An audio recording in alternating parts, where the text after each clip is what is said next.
eventually. Yeah. First, I need a home. Oh. But didn't you just recently move to Silver Lake? No, I've been there for a while. For a while. Bit. Yeah. Do you miss San Diego at all, or? I love San Diego. San Diego's great. In a perfect world, maybe one day, because you're able to have all this and the capabilities of doing stuff from anywhere. Of course. Is I could just kind of come back and forth whenever I need to. Right. But down the road. Right now, I'm still chasing it. So. Well, these guys will back me up. I have a ton of equipment if you ever need to borrow stuff. Okay. And I have a ton of camera equipment, so if ever you need to borrow, Appreciate it. Thank you. So what basically happened for the listening audience and the viewing audience, by chance, I clicked on Max and Marcellus. It was almost their closing hour. And they're talking about Allen Sliwa, our guest for today. And check this out, Justin. Just by chance, I flip on that one moment where Max Kellerman is talking about, we have this guy that's coming from sales and marketing and is so good. He's going to be the host for the Lakers show. 710 MP. And that's just astounding to me. It's funny when you were telling me that story just a couple of days ago.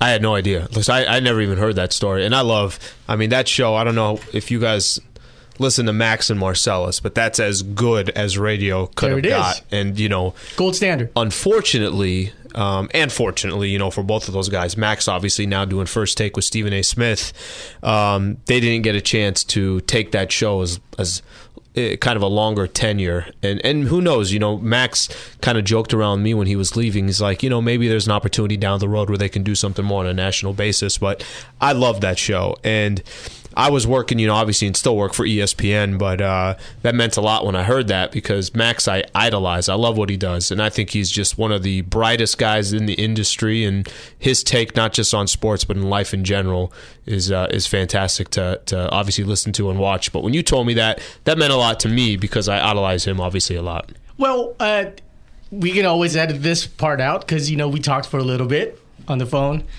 and we shared a moment where it's like, I feel like, Allen, I hope you realize what you're doing is great. You got to be in the moment, because we're engulfed in hustling. Yeah. So sometimes you have to step back and go, man, I'm doing things. I should pat myself on the back. What's funny is it's like, no matter what you're doing or whatever you're driven to do, it's not that you are not, taking a step to give yourself whatever it is. You could be a teacher, and a teacher comes up to you and says, or I'm sorry, a parent comes up to you and says, wow, you're one of the best teachers we ever had. And that gives you that moment of like, okay, that feels pretty good.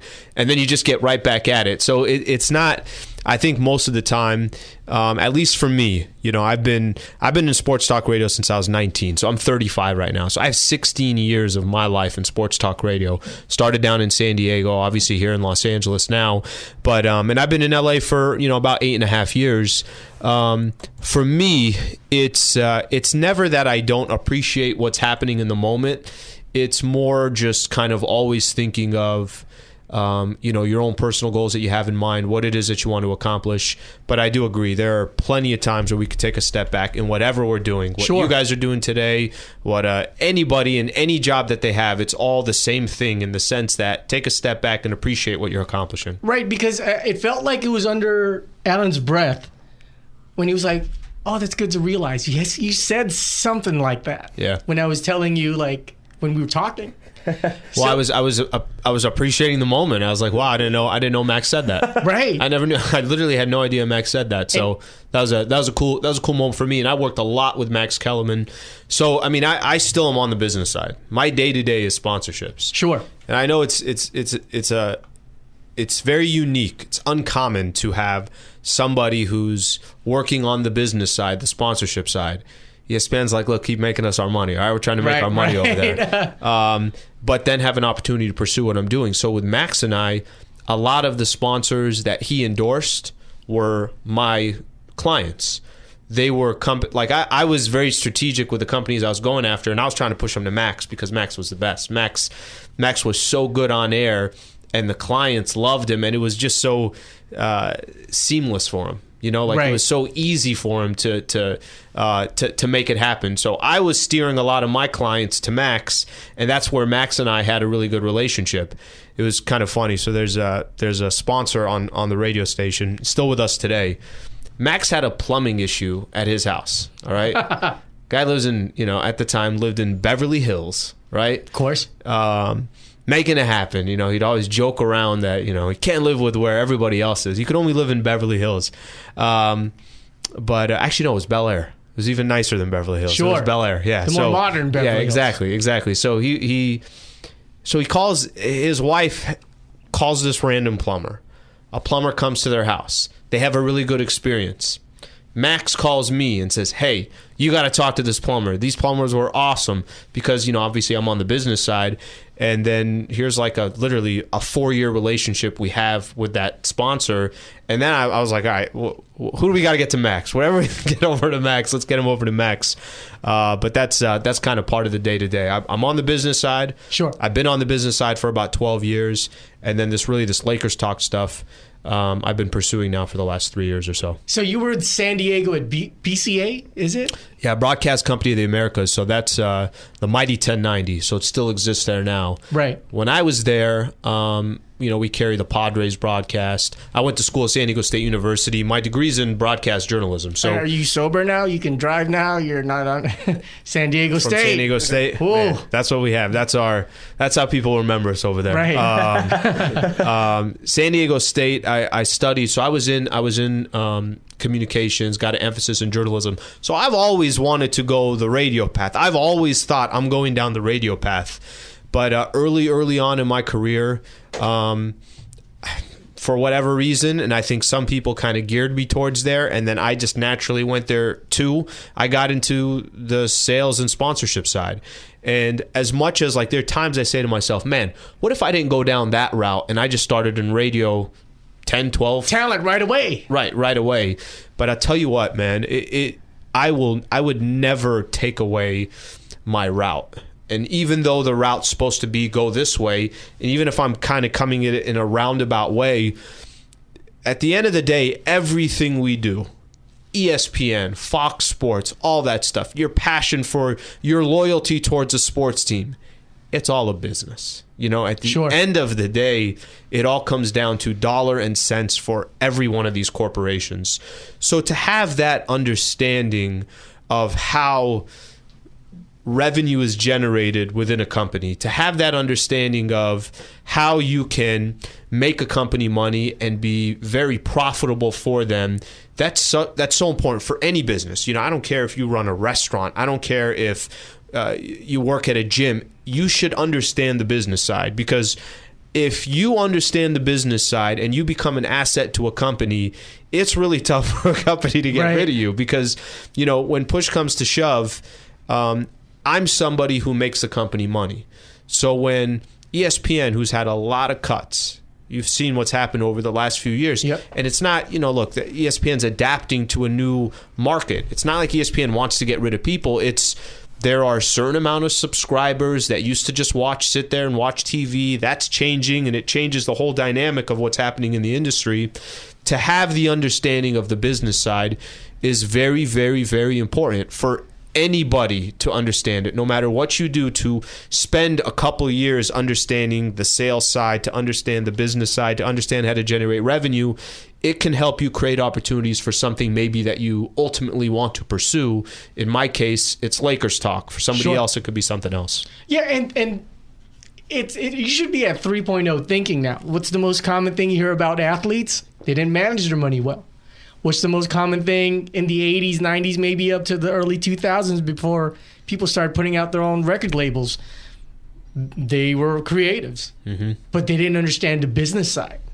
But I'm sure, I think a lot of us in this room, while I'll speak about my brothers here, there's a moment where you're in, we can curse here, by the way, not that I'm asking you to, but you're on that desk and you're going, dude, I could hear Max and Marcellus. I could hear John Ireland.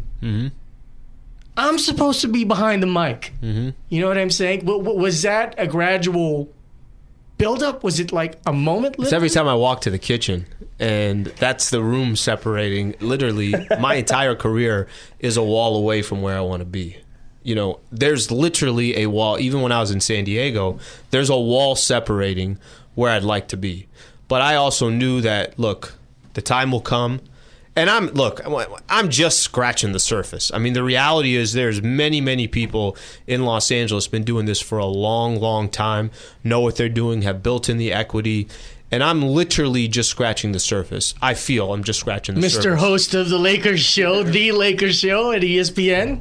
I'll tell you the story behind that, because there's a good story behind it, and I'll tell it in a second. But you know, there are many, many a times, much more in Los Angeles than even in San Diego, because I grew up a Laker fan. So I grew up when it was, you know, kind of towards the end of Magic's career. I never saw Magic win a championship. I wasn't old enough to see Magic win a championship. I started watching maybe when I was 7 years old. I unfortunately was. 7 years old or so is when I started watching. So really my era with the Lakers was Eddie Jones, was Sedale 3, was Eldon Campbell. Eldon, what are you doing? You know, like, it was those moments. That was me growing up.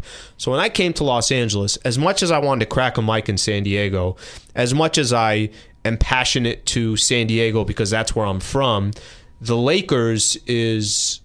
Basketball was my favorite sport. Basketball is what I played my entire life. Not very good at it, but that's what I played. Sure. And Lakers was my passion. So when I came to Los Angeles, and this was just my mentality was when I heard other people talking Lakers, I thought I could go toe for toe with any of these guys talking Lakers. Now, whether that's the reality or it's not the reality, that was my thought process. My thought process was, there will come a time, I don't know when, I don't know how, but there will come a time where I get a chance to talk Lakers basketball. And, you know, when you say, I hear it on the airways, literally, if you're at our radio station, the sales side is on this area, you walk around, there's a wall, you go to the kitchen, and you're directly looking into that studio. And those are the guys that are obviously, you know, doing their broadcast. And all of them are fantastic. This isn't me, you know, saying it's nothing against anybody. It's just what I want to pursue. Sure. You know, like, I can't control what other people want to pursue. I can only control what I want to pursue.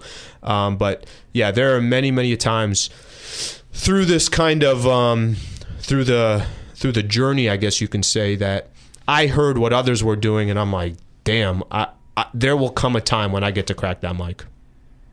And what was the process from sales and marketing to on-air talent? So there was a time where there's been some turnover at the radio station. So we had some certain people that were running the programming department, whatever the case was.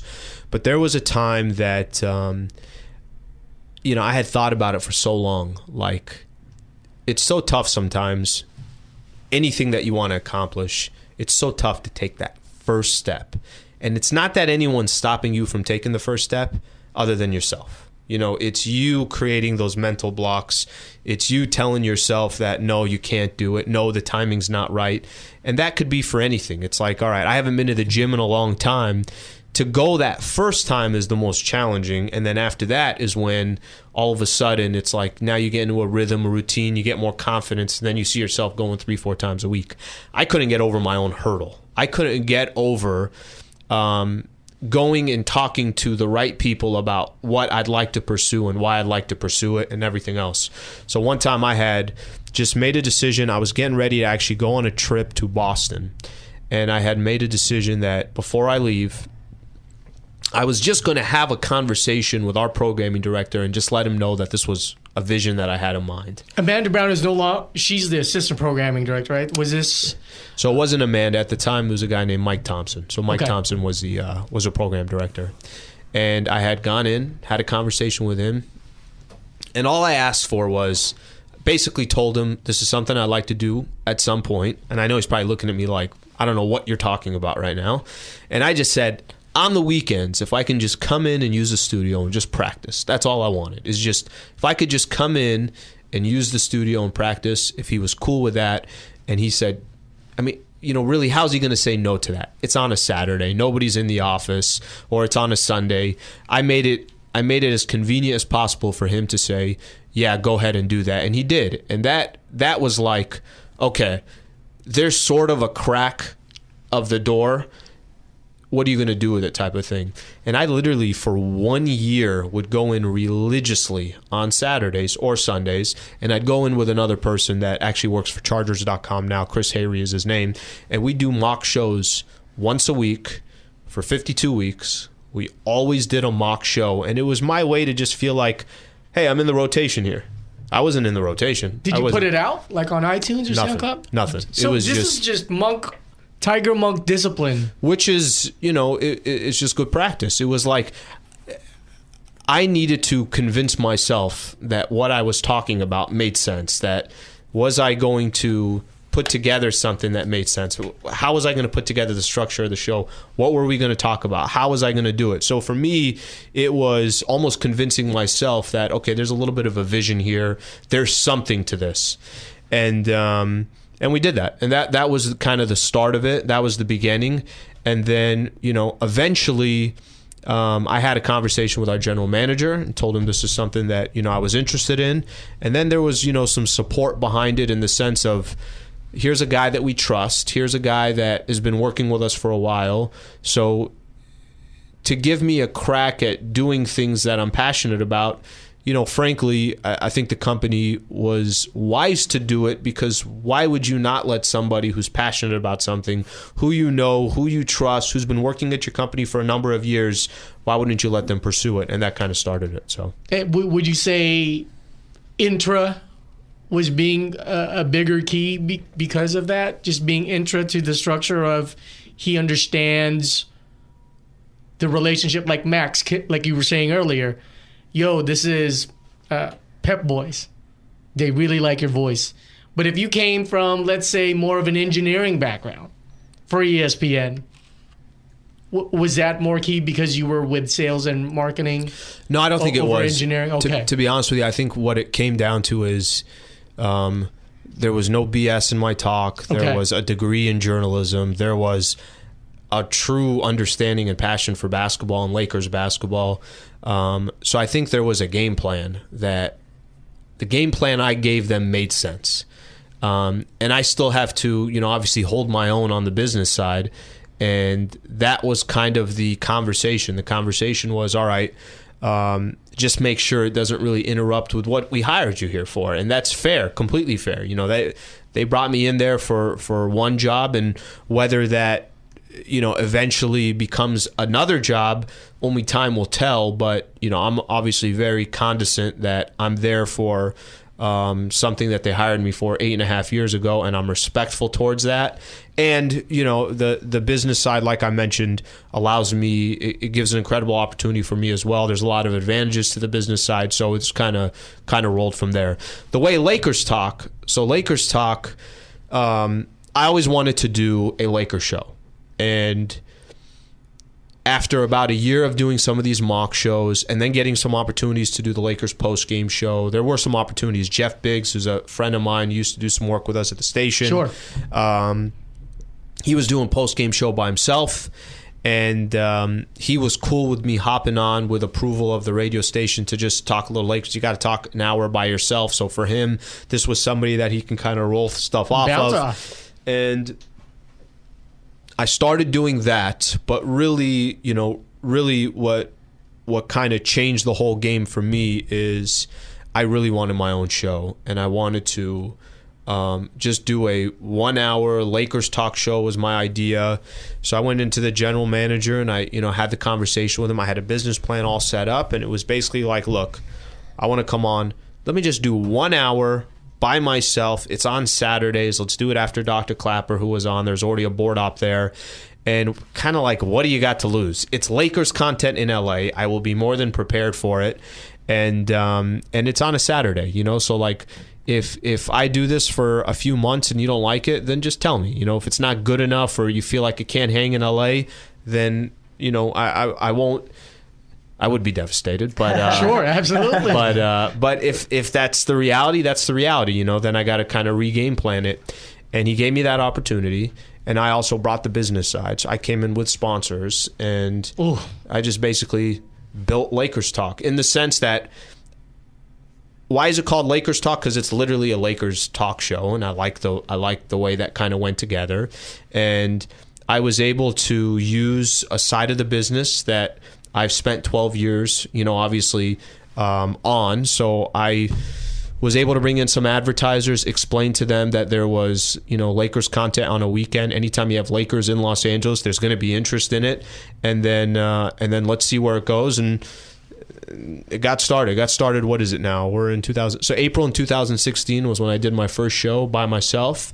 And I did that for 6 months. And then they moved it to Mondays, for 2 hours. And then since then, they haven't kicked me off, and they can kick me off at any time, but, I'm still there. So the difficult thing, not to get too radio geeky, but it's the best when you get to share the airtime with your friends or your cohorts or other professional folks who are like, okay, I'm going to get down. Did you have trouble going solo? Because you were bouncing off with a partner for a little bit, and then now solo was never the game plan, but solo was the easiest way for me to get on, because now they didn't have to go out and pay another host. They didn't have to. I tried making it as easy as possible for them, and that wasn't my game plan. My game plan was like, no, I got to have a former NBA player. That was always my thought. It's like, sure, I got to have a former NBA player. We're gonna talk. It's like Jalen and Jacoby, like that kind of thought process. But how was I gonna make that work? And I felt like the more complicated I made it, the less opportunity I was gonna have. So it just kind of dawned on me. I'm like, do it by yourself. It's 4 segments, 12 segments each. Come in with more stories than you could possibly be prepared for. And I've always been able to talk, and I've, my degree's in communication. So it's like, I always felt comfortable talking. Now, did I feel comfortable? There are a lot of times where I go do a show and it's 7:35 and the show ends at 9, and I'm like, all right, I got to fill in a lot of content here. Yeah, people listen. I'm much more comfortable today than I was then, but the original game plan was never for me to do my own show. But in order for me to get on the radio, I had to do my own show. And to be honest with you, I love doing the show by myself. So it actually churned into that, because I love doing it, because what I'll usually do is I'll do the first half hour on my own. Mario Ruiz, who's my producer, I interact with him anytime I need to. I know he's there. I get more and more comfortable knowing that he's there. I always have an interview at 7:30, and then after that, and there's a lot of times where callers want to talk Lakers basketball, and I want my show to be the platform for them to talk Lakers basketball. I'm as much of a fan as any of them are. So, I feel like they're talking to a fan when they're talking Lakers basketball, and I'm talking to a fan when I'm talking Lakers basketball. So if I had another person there, I think that would take away from the opportunity to interact with a lot of Laker fans. And I love the interaction with Laker fans. So it wasn't the original plan, but sometimes things happen and they work out better than you thought. So probably give me a couple more questions so we can get the full bio of Mr. Sliwa. Growing up in San Diego? Yeah. Small town? El Cajon. El Cajon is where I grew up. Were you like that provincial, I'm from Idaho, I can't wait to get to LA and be that actor or actress? Or were you content in San Diego? Like, what was life like? I didn't think I was coming to LA. So I didn't have LA in mind. I was, content with San Diego. Actually, I thought... Happy. Maybe happy is a better word. Well, I thought when I was working in San Diego, when I was working at the sports radio station, I worked for John Lynch, whose son is now the general manager of the San Francisco 49ers. His dad, John Lynch Sr., is who I worked for in San Diego, and he owned the sports radio station I worked at. I thought when I was in that, yeah, this is where I'm going to be. Like, this is it. Like, I'm just going to move up the ranks here, and everything will go from there. And, certain things happen, and I felt like I reached a point in San Diego where sometimes you just have a moment where you might be frustrated with how some things are going down there. And then at the same time, there was an opportunity where Fox, KLAC at the time, was losing the Lakers broadcast. ESPN was going to grab them. ESPN was opening up a brand new facility in LA Live. In my mind, I just felt like all these things were aligning. I'm like, I'm going to LA. Okay. And I'm going to find a way to get a job in Los Angeles for ESPN, because this was the beginning of ESPN's tenure with the Lakers broadcast.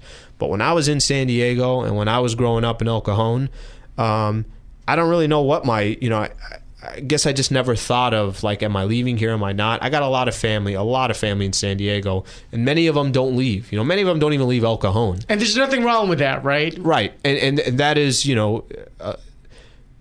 culturally, you are, so I'm Chaldean, which is Middle Eastern. They're Catholics from Iraq, and, they migrated to El Cajon, out of all places. I don't know why they went to El Cajon. Of course, in 1982, there's like 60,000 Chaldeans in this pocket of El Cajon, or in San Diego County. There's a lot that are also in Detroit, Michigan, but I didn't know why, or I never thought in my mind, because growing up, it's like you stick around the family and you just raise your kids and you do everything. You get married and you do all that stuff there. I guess as I just got older, my career was my passion. My passion was, I want to pursue my career. And granted, at the same time, there's other parts of your life that I haven't, I'm not married. So it's like, there are other parts of your life that you've had to sacrifice in order to get where you want to get to.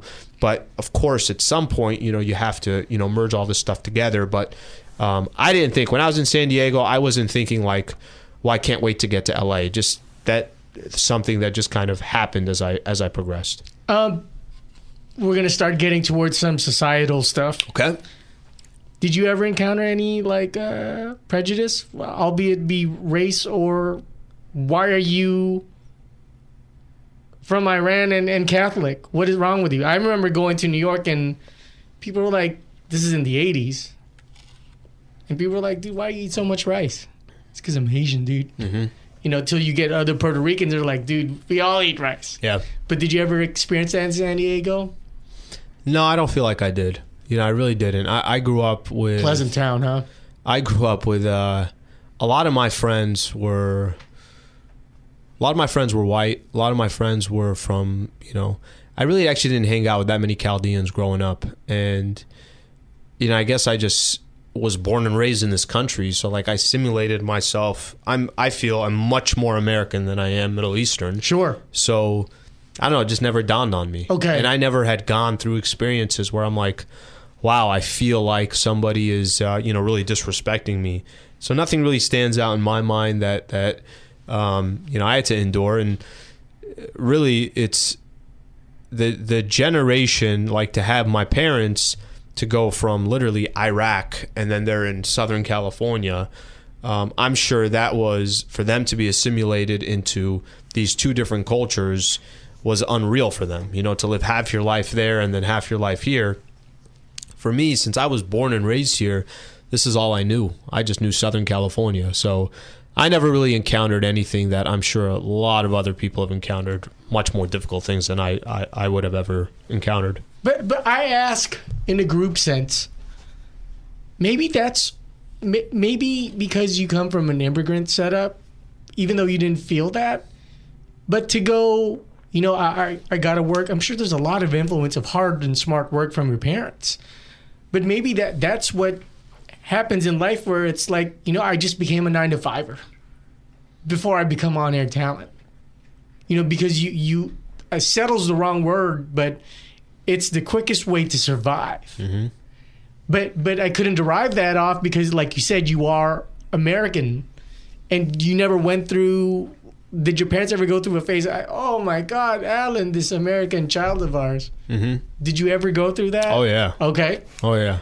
Well, what are some examples or stories of it? So I moved out when I was 19. Oh. And you would have thought I was joining a gang. And right. I was ready to represent the crew or something. Sure. I had no idea. I'm like, Mom, literally moving 15 minutes from the house to San Diego State University. Right. There's a lot of that because, there's a way that everybody's doing it. where I'm from, right? So however that is, I think, and I know eventually I'll raise my kids and I'll encourage them to go off to college and to go live different experiences. They're not too accustomed to that because, number one, I have a lot of family that didn't go off to college. Not to say that other people didn't, but they're just accustomed to what they're accustomed to. And they're not bad customs. They're just, they're very traditional, right? And there has to be some adaptation with that. I'm going to get into the show tomorrow about tradition with the playoff seeding in the NBA and adapting to 1 through 16. But there are great things about tradition, and then there's also areas in life that you have to adapt to. And I was adapting to more of an American culture. I was adapting to, okay, this was cool. I love my family. Not that I don't love them or anything like that, but it's time for me to kind of experience some stuff on my own, make some mistakes, correct those mistakes. And they just didn't fathom that or understand that. That never really triggered in their mind. So there's certainly many of those predicaments and situations where, you run into, but there's only so much explaining you can do. It's just like we have to accept that there's a generational gap, that there's a difference the way you guys grew up and the way I grew up, and you have to accept it. Well, Alan, we've taken a lot of your time. Appreciate you guys having me. This is great. Fun to do this. Yeah, thank you. Yeah, appreciate you guys finding me. Sure, definitely. And anytime if you need a studio, Zach, we'll just lose his job. Anytime, but seriously, Zach will be happy to accommodate if you need to do something last minute. Thank you. I got equipment if ever. We absolutely need people to hear that there is this giant reset button. You can't be stuck. You don't have to be stuck in sales. You can be happy doing sales and marketing and being on-air talent. You can be still striving to pursue something even though it feels like it's such a giant Everest task. The monk-like discipline. Yeah. Small steps. I'm telling you, small brick steps. Brick by brick. Literally, just, sometimes you take a couple small steps, you never know where it's going to go. So, and fail. That's all part of it too. Like, it's okay to, in the process of it all, have to readjust your game plan and realize, okay, that didn't work exactly, but continuing to pursue whatever.